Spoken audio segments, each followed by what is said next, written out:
prendre le ministère et continuer avec le ministère. C'est ce que nous allons apprendre aujourd'hui.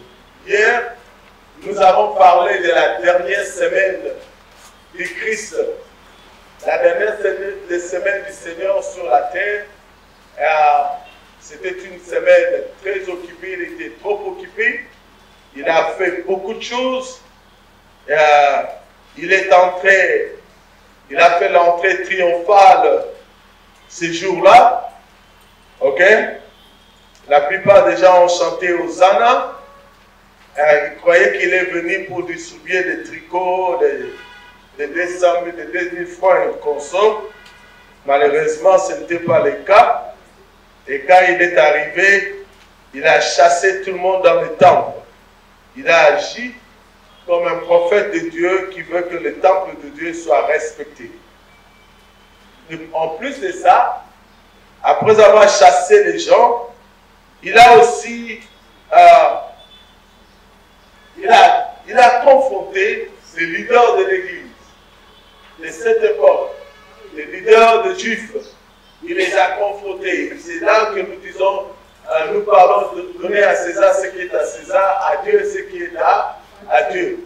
Ce principe, ou soit cette phrase, vient de la confrontation de Jésus avec les autorités du temple. La plupart des autorités du temple étaient des membres de Sanhédrin, et entre autres, la majorité étaient des aristocrates. Ce qui veut dire qu'ils avaient beaucoup de moyens. Ils avaient beaucoup de moyens, ce n'était pas des pauvres, c'était des gens riches. Et à part ça, et après avoir fait tout ça, il s'est retiré avec ses disciples.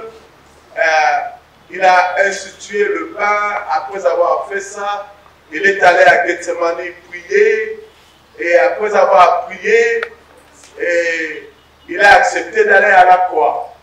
Et à la croix, il a remis sa vie entre les mains de Dieu, parce que c'était le seul moyen pour lui d'entrer dans le séjour de mort, selon Saint Pierre, selon l'apôtre Pierre, comme Pierre nous écrit, et quand il écrit aux chrétiens de la diaspora, il a écrit en leur disant que le Christ est entré pendant 3 jours au séjour de mort. De là, il est allé, et de là, il est sorti vainqueur. Il est revenu à la vie.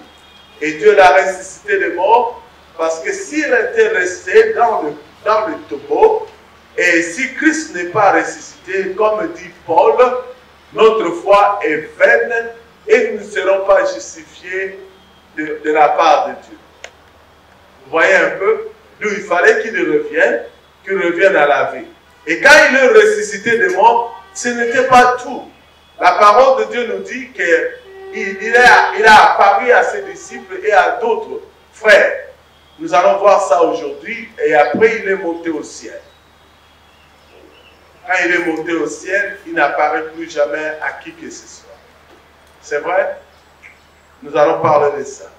Pour aujourd'hui, j'aimerais parler de l'effusion du Saint-Esprit, notre leçon pour aujourd'hui. J'ai intitulé ça « Effusion du Saint-Esprit et la nouvelle communauté ». Laissez-moi mettre ça en rouge. Si vous avez difficulté de voir le rouge, je m'excuse, je vais le mettre en rouge. Je mets effusion, Saint-Esprit, je mets SE, et la nouvelle communauté.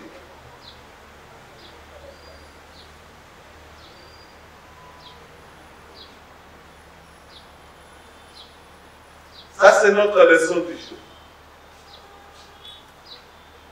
Pour mieux comprendre la effusion du Saint-Esprit, nous allons rentrer 40 jours ou 50 jours avant l'effusion du Saint-Esprit. 50 jours avant l'effusion, ou 40 jours, parce que nous allons enlever les 3 jours et autres de la mort de Jésus jusqu'à l'effusion du Saint-Esprit, ce qui fait 50 jours. Mais nous allons parler sur les apparitions du Christ. Quand nous parlons sur les apparitions du Christ, Nous voulons comprendre une chose, que le Christ est apparu pendant 40 jours à plusieurs personnes. Ok? Le Christ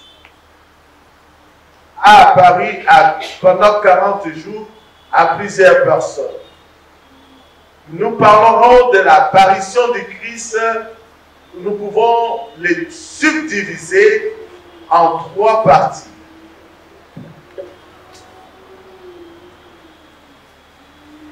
Je vais parler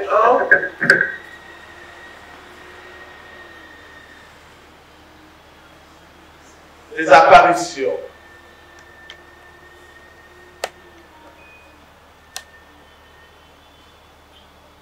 Permettez, acceptez ça.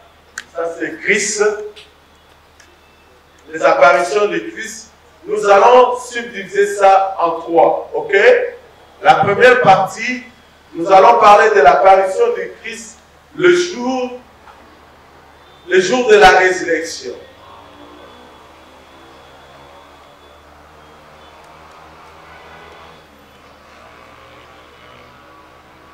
Ok? Il y a le jour de la résurrection, et puis il y a pendant les 40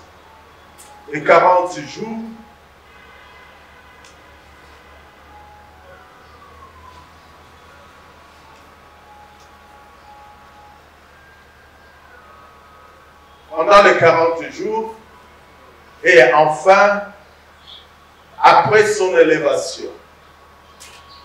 Nous allons parler nous parlerons, je ne vais pas le mettre parce qu'il y a d'autres éléments que nous allons mettre ici.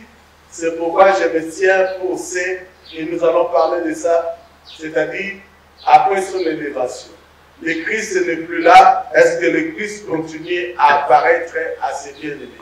Je veux dire, nous allons répondre à ça. Ok? Premièrement, nous comprenons que le Christ a apparu à Marie de Magdala. Elle est la première dame qui a vu le Seigneur. La première personne qui a vu le Seigneur. C'est Marie de Magdala. Marie de Magdala, elle est la première qui a vu le Seigneur. Marie de Magdala. 2, il a apparu aux 2 disciples.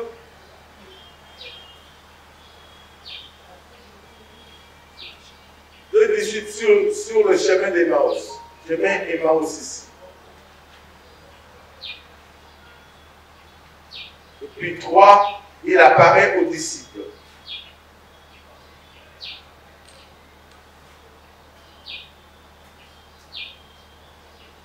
Combien de disciples qui étaient présents là? On dit 11 ou 10. Disciples. Combien de disciples? Je ne parle pas des apôtres, je parle seulement, je le mets là. C'était 10. On parle de la session des disciples, on parle de 10 apôtres. Et qui n'était pas là, c'est Thomas qui n'était pas là. Et après ça, il va réapparaître quand Thomas était là. Il apparu à Marie de Magdala, je m'excuse, deuxièmement aux femmes venant du sépulcre, troisièmement à Pierre, aux 2 disciples et aux apôtres, à l'absence de Pierre. Je m'excuse. Je suis allé vite en maison. Je m'excuse. Ça, laissez-moi. Il a apparu 2 aux femmes qui revenaient. Quand il s'est vu avec aux femmes qui revenaient du sépulcre, 3 à Pierre, et puis 4 aux 2 disciples.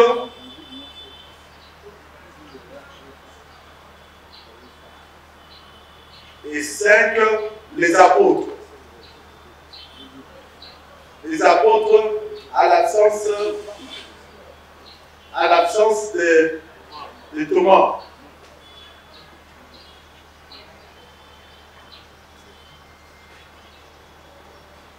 Ok? Ça, c'était le jour de la résurrection.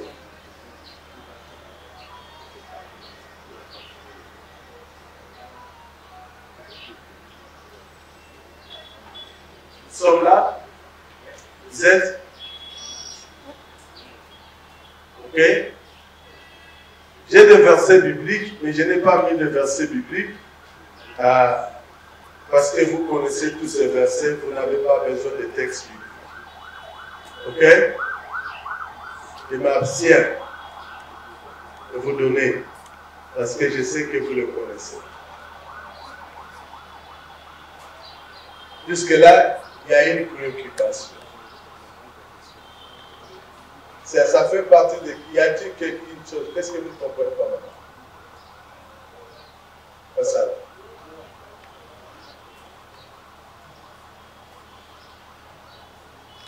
Non, ça c'est les deux disciples. Les deux disciples, c'est le 4.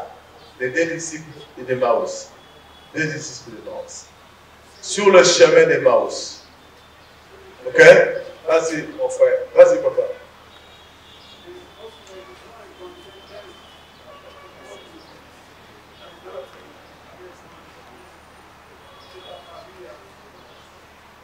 Oui, il dit ça, 1 Corinthiens 15, je crois, verset 15, verset 14. À part au début, la 7 à 8. Qu'est-ce que Paul dit?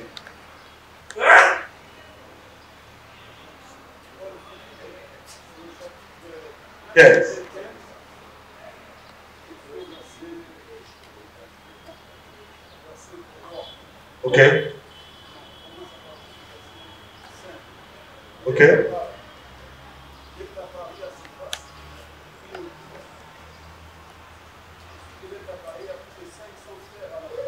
Ok. Ok.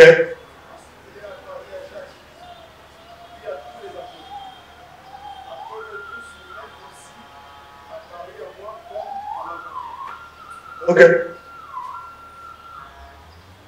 Vous savez que Paul a dit, c'était le jour de la résurrection. Oh, il parle en général. Au verset 14, il dira, il est apparu à plusieurs pendant 40 jours. Ok? Je suis en train de venir.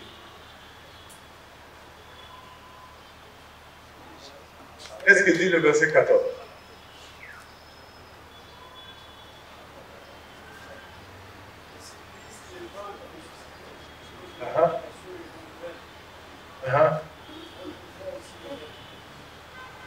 Ok, un peu plus loin. Et je crois dans le même chapitre, il a dit qu'il a apparu à plusieurs frères et sœurs pendant 40 jours et 40 nuits.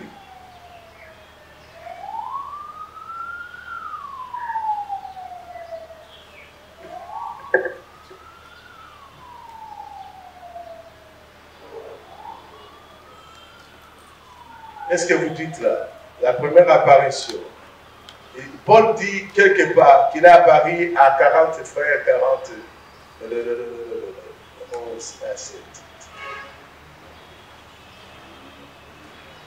Lisez le verset 6.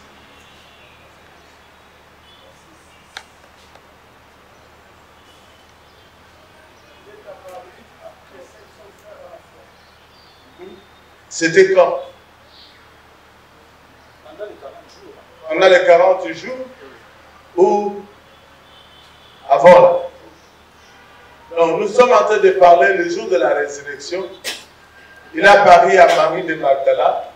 Je ne pense pas que Paul nie cela. Et je ne sais pas si quelqu'un dit que Marie de Magdala était la première dame qui a vu le Christ ressuscité. Je ne pense pas. Même si Paul disait ça, je n'ai pas ma Bible avec moi. Même si Paul disait ça, mais nous ne pouvons pas nier que Marie était la première dame, elle est la première personne qui a vu. Dans Jean 20, Marie est la première dame, la première personne qui a vu le Christ ressuscité.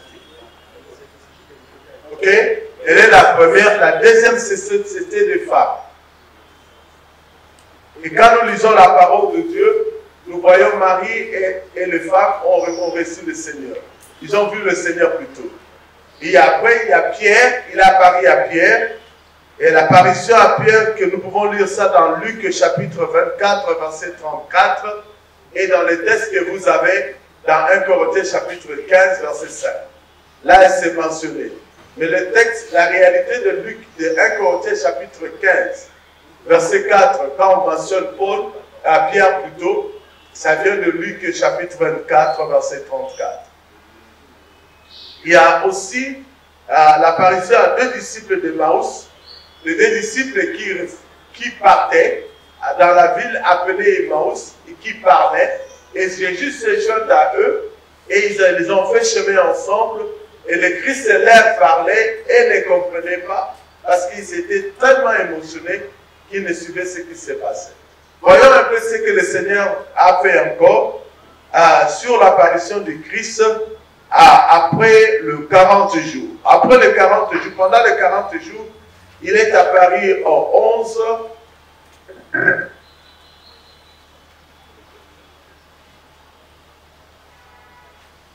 11 apôtres, ok?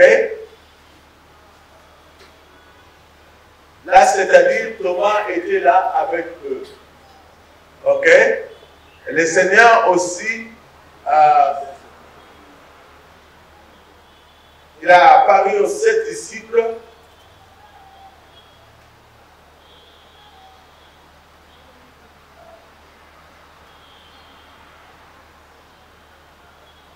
Dans le lac de Tibéria. Le lac de Tibéria.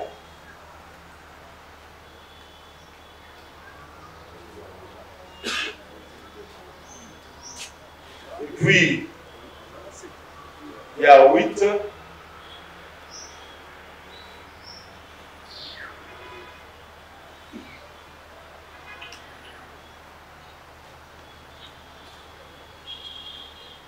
Il a apparu au 11 encore, à la montagne.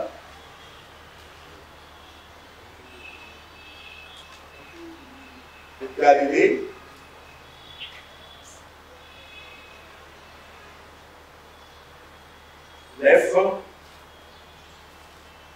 Le Seigneur a apparu à plus de 500 frères à la fois.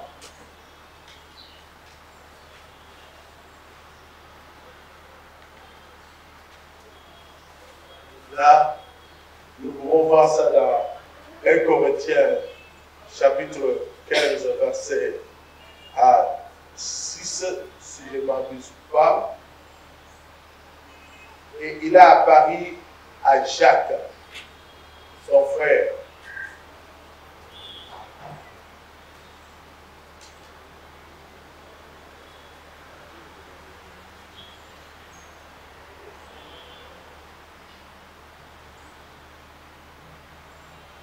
Son frère biologique.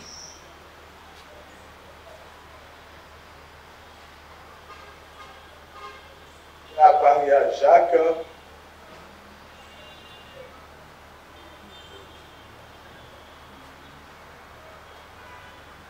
Puis, enfin, il a apparu aux apôtres.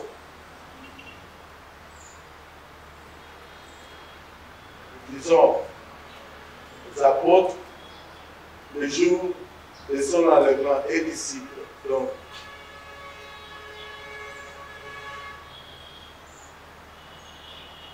il a apparu aux apôtres, ça c'est le jour de son enlèvement, qui est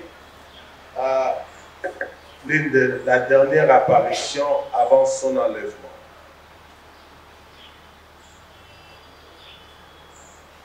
Il y a aussi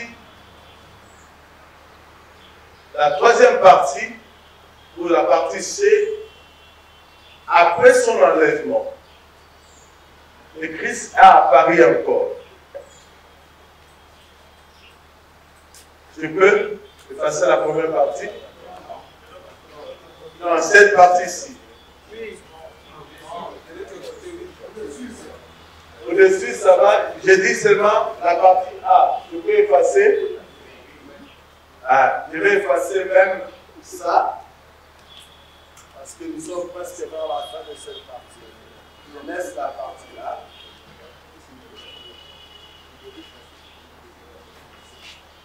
Il y a après la résurrection ou l'enlèvement. Après l'enlèvement, c'est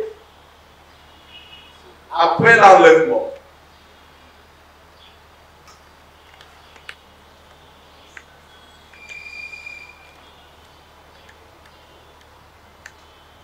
Après l'enlèvement, je vais faire ça exprès. Je vais écrire en brun ou en chocolat. Après l'enlèvement, le Seigneur a apparu à Étienne. Le Seigneur a apparu à Étienne.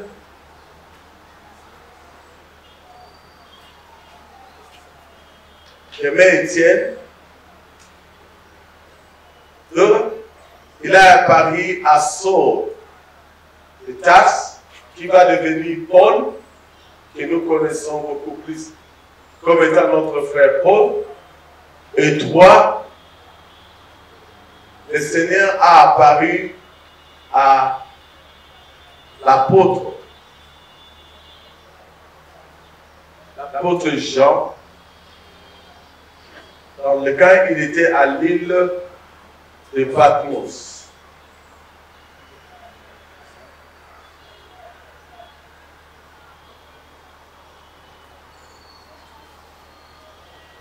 Ça, c'est le Seigneur ressuscité et enlevé et continue à apparaître. Et selon plusieurs traditions, et la tradition orale et la tradition de l'Église, beaucoup plus l'Église protestante et l'Église après l'ère pentecôtiste, c'est-à-dire après le 1900, nous avons rejeté cette tradition. Nous ne croyons pas vraiment à plusieurs apparitions du Seigneur. Mais j'ose croire, la majorité des serviteurs de Dieu ici présents dans cet endroit, chacun d'entre nous a vécu une expérience personnelle de la présence de Dieu dans sa vie. Et comme cela, ça reste à vous. Quand vous aurez à écrire le soir de votre ministère, c'est alors, n'oubliez jamais, de donner à la génération qui va prendre votre rôle et continuer votre ministère. N'oubliez jamais de le dire que j'ai eu l'apparition du Seigneur, le Seigneur m'est apparu, le Seigneur m'a apparu. Et je l'ai eu aussi, je l'ai expérimenté aussi personnellement dans ma vie. Comme serviteur de Dieu, surtout je n'étais pas encore pasteur, mais j'ai vécu cela, j'ai vu ça, et le Seigneur m'a apparu, et on était en retraite à Lusisila. Et je l'ai vécu personnellement. Et je vais écrire l'histoire de mon ministère un jour, parce que j'ai déjà remis ma robe, ce qui me reste, je n'en ai plus. Parce que j'ai remis ma robe entre les mains de ma fille, qui a 20 ans, qui est ma mère. Je lui ai remis ma robe pour dire, tu dois continuer ce ministère. Elle n'est pas dans le ministère. Et elle a pleuré. C'était le grand cadeau de son anniversaire. Et n'oublie jamais de remettre la robe. N'oublie jamais de remettre la robe à quelqu'un d'autre, de continuer le ministère. C'est pourquoi quand Paul dit, j'ai combattu le bon combat, j'ai achevé la course, et maintenant ce qui me réserve, c'est la couronne de gloire. Nous disons, c'est bon, nous combattons le bon combat, mais comme le Seigneur ne revient pas encore, nous sommes obligés de continuer l'œuvre. Et si nous sommes fatigués, il y a quelqu'un d'autre qui n'est pas encore fatigué, qui a encore 20 ans, 25 ans, n'oublie jamais d'avoir votre propre Timothée et votre propre Joshua, comme Moïse l'a dit. Yes, papa.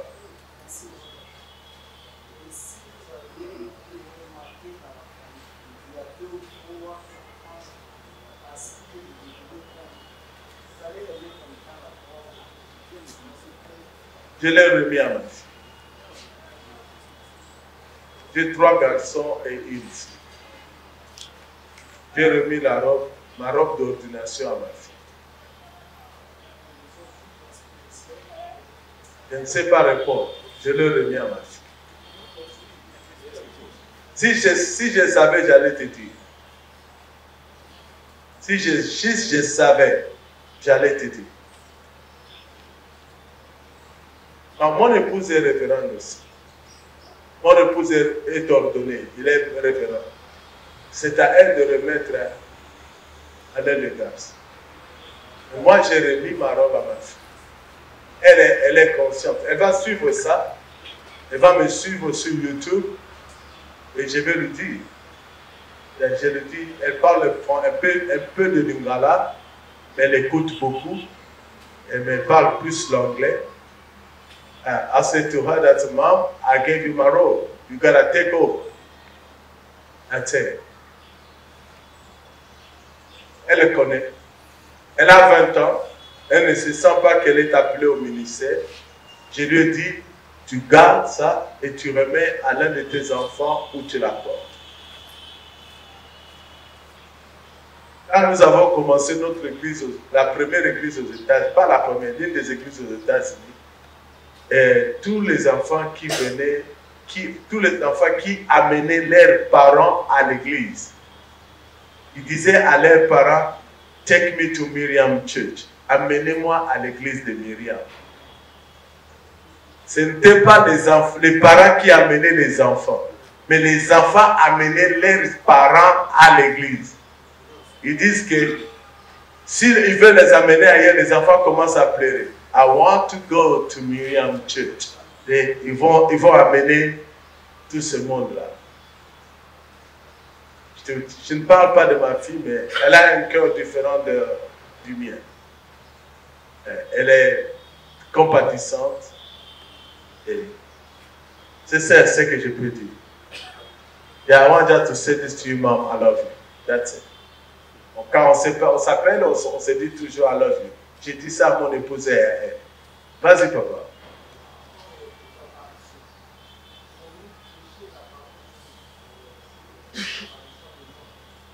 Sur l'apparition des anges.